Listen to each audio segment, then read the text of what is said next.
President Donald Trump has expanded the existing visa ban to include certain foreign workers employed in America.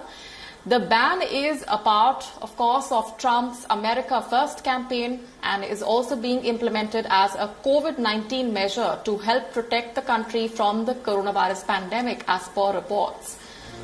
President Trump will be blocking the entry of non-immigrants on H-1B visas, which is given to skilled workers to be employed in the United States. White House officials have also confirmed that the president will be blocking the entry of workers on L-1 and H-2B visas.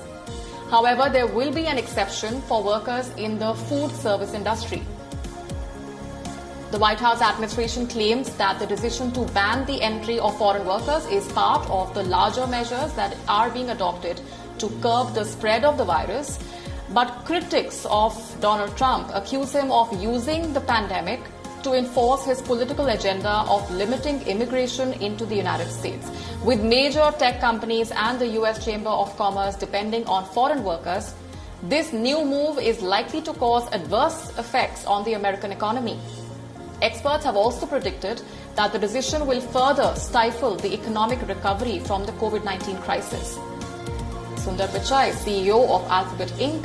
and head of Google, expressed his displeasure with Donald Trump's decision regarding H-1B visas. Taking to Twitter, he said he was disappointed with this new proclamation and expressed his solidarity with immigrants in the United States.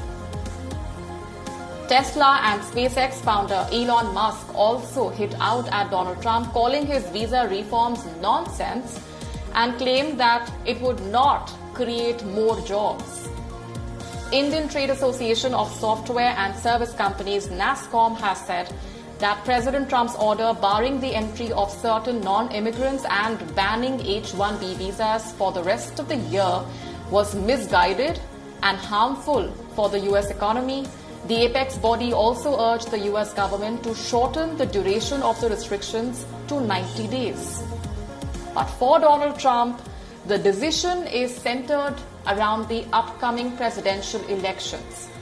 And he has once again made his long-standing anti-immigration stance the core of his presidential campaign.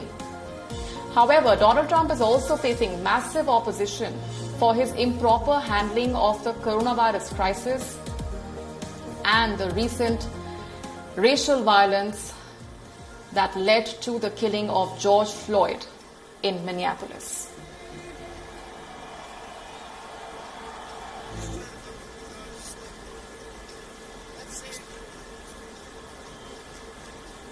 Foxconn, the phone manufacturing company from Taiwan, is looking to expand its presence in India and invest more. The world's largest contract manufacturer, Foxconn, may announce the details of this plan in the next few months as they view favorable outlook when it comes to India.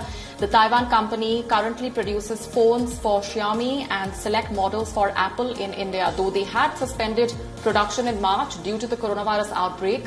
In the annual general meeting of Foxconn, the chairman, Liu Yangwei, said that India was a bright spot for development, even though there was a certain impact at present due to the virus. He further said, and I'm quoting now, "We are fully pushing ahead with next steps there, and maybe in a few months' time we can reveal on our website the next steps and report back to everyone. We will have further investment there," unquote. There was no mention of any kind of details to the plans and no reasons were given for the firm's view on the business outlook in India.